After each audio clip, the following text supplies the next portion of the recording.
I have some amazing games to share with you guys today, one of which is a 2D Souls-like action RPG, but we're actually gonna one-up that with today's first game, because I've waited, and I've waited, and I've waited for a Trackmania game to release on mobile, and it just never happened. But just a few weeks ago, we finally got a Trackmania-like arcade racing game on mobile, and my friends, it is awesome. The name of the game is Hot Lap League, and it features fast-paced arcade tracks with loops and jumps, just like in Trackmania, an entirely competitive gameplay experience, and online leaderboards. The main campaign includes 80 unique tracks in varying difficulties that we attempt to complete as fast as possible to earn gold medals or even beat the world record. Just like in Trackmania, Hot Lap League is all about playing each track to perfection by carefully steering and using power slides to maintain momentum. And we can even race against the ghost of other players to identify the optimal route to take. The game also features daily events, weekly challenges, and even missions that incentivize us to rediscover old tracks to improve our time on them. In between races, we can unlock a few new vehicles and then customize them with patterns, colors, wheels, and decals. But importantly, all cars have the exact same stats, and there's really no way to improve them, creating a highly competitive experience. And best of all, playing Hot Lap League is just good old fun, really. And as someone who loved Trackmania on PC, this is a perfect mobile alternative. And I'm not the only one who thinks that, by the way, because it also has a 100% positive user rating score over on my games discovery platform, MiniReview. The game also just looks great at 120 frames per second on newer devices, and the touch controls are really tight with lots of customization options, including tilt to steer and even Bluetooth controller support. Hot Lap League costs $4.99 on Android and $7.99 on iOS, with a few in-app purchases that let us instantly acquire more of the in-game currency used for the visuals only, so just purely cosmetic customization options. You need to be online to play the game, it takes up 500 megabytes of space, and it is, without a doubt, the best Trackmania-like game on mobile and one of the easiest recommendations I've ever made for a racing game. Another game I found a few weeks ago is this loot-heavy top-down pixel RPG shooter called My Heroes Dungeon Raid. And the thing about this game is that it features hectic bullet hell-like combat, co-op multiplayer, level-based campaign progression, and a mostly fantasy setting with the addition of machine guns, because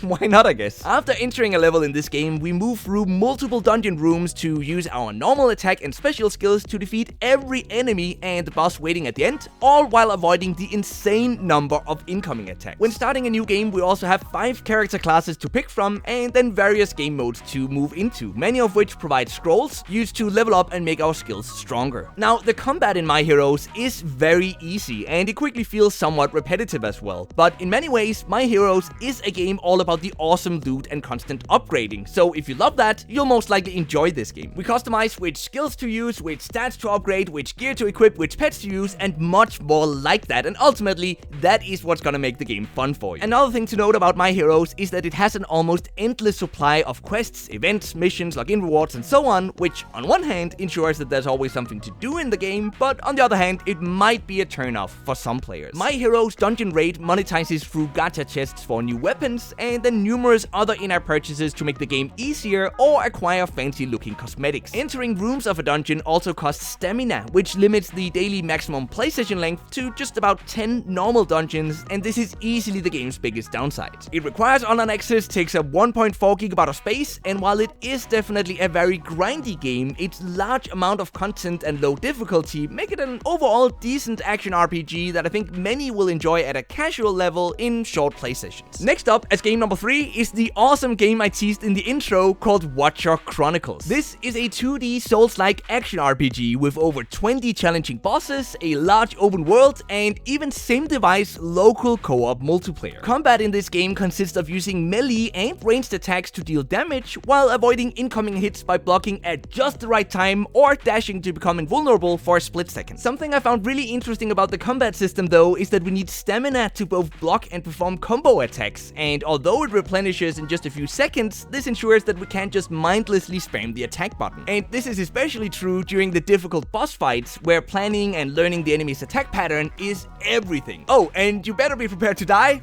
a lot in this game, but thankfully there are plenty of checkpoints throughout the game as well that we can teleport between, which means we don't have to run far to get back to where we died again. Now, the enemies we kill drop crystals that we use at town to buy or upgrade our equipment and customize our character through stat upgrades. And there are just so many over-the-top and fun weapons to pick from as well, such as huge hammers, deadly spears, dual swords, and much more. The non-linear open world is full of monsters, chests, and even secret areas to discover, which makes it a joy to explore, and it almost has a slight Metroidvania feel to it, although new areas are unlocked in this game by finding keys instead of acquiring abilities. This cartoony but dark fantasy art style is also just perfect for mobile and for this type of game, and it honestly reminds me of the old Adventure Quest games. The music is great as well, and the customizable touch controls are solid, although the game is best enjoyed with a Bluetooth controller. The game is free to try for the first area, after which a $7.99 in-app purchase then unlocks the rest of the game, and there are no ads or additional in-app purchases. It can be played offline, takes up 1.1 gigabyte of space, and I think it's honestly just close to perfect for anyone looking for a challenging Souls-like 2D combat experience. But we also can't forget about Dislyte, that actually released to quite a bit of hype a few weeks ago. Dislyte is a highly polished strategy gacha RPG by the studio behind AFK Arena, and it features a neat music theme, a ton of content, and, get this, even an entire music rhythm game within the game as just one of the game modes. So the core gameplay in this game has us put together a team of 5 heroes that we take into battle through a light-hearted story-driven main campaign, boss fights, towers, PvP, and many other game modes. During the turn-based combat, we continuously select an enemy to target and then pick one of each hero's 3 abilities to trigger. And to my big surprise at least, some of these abilities get really interesting, such as the one that links 2 enemies together so they both take damage when one of them is hit. This makes the combat of Dislyte really fun actually. Initially, at least, that is, but as the grind increases later on, none of it really matters, as all of us will be using the auto combat system anyway, which I can't help but feel is a bit of a shame honestly. But as in most gacha RPGs of course, the real fun comes from continuously improving our team by leveling up each hero, equipping and upgrading stat boosting relics, and much more like that. Now, I do think this urban mythological art style makes for an interesting setting for the game, and with neat attack animations, music and sound effects that are spot on, and even fully voiced heroes, Dislyte is easily one of the highest quality games within the genre. Unfortunately though, Dislyte monetizes through